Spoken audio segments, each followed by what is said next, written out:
Today we're talking about illithids, also known as mind flayers. They are alien-looking humanoids that live deep within the Underdark. They have brain powers and use their psionics to dominate and control other creatures.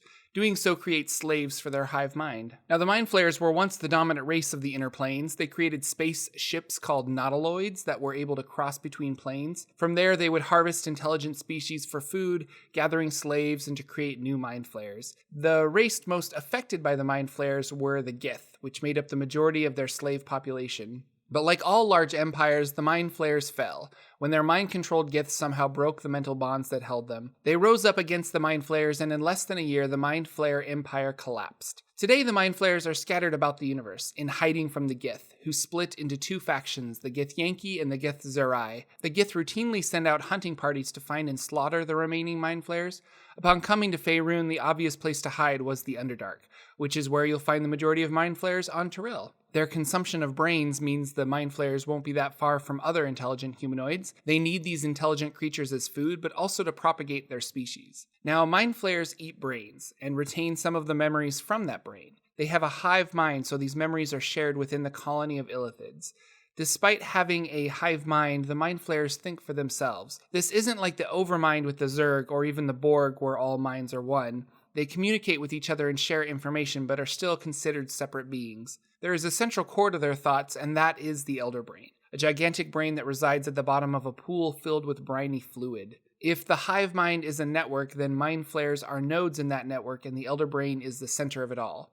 Volo's Guide to Monsters describes the mind flayer colony as a great library of lore stored within its members' minds, with the Elder Brain as the librarian. There are limits to the Elder Brain. It can only stay in communication with its mind flayers up to a 5-mile radius. Usually a mind flayer won't leave the colony unless specifically directed by the Elder Brain. Leaving can be dangerous, but returning with new information can be extremely valuable. The Elder Brain has no empathy for creatures other than itself, and views its illithid army as an extension of its will. Much like a mind flayer controlling a thrall slave, so does the Elder Brain exert its will over the mind flayers. That is not to say that mind flayers are merely slaves or trapped. In fact, many of them want to be there protecting the Elder Brain. Sometimes a mind flayer wanders too far away from the Elder Brain, or the Elder Brain suffers an attack and the connection is broken. These renegade mind flayers will usually wander fearful of Gith attacks in hopes to make a new colony. Mind flayers reproduce by laying eggs. These eggs hatch into a larva-type creature that must be inserted in a victim's brain, usually through the ear or nostril.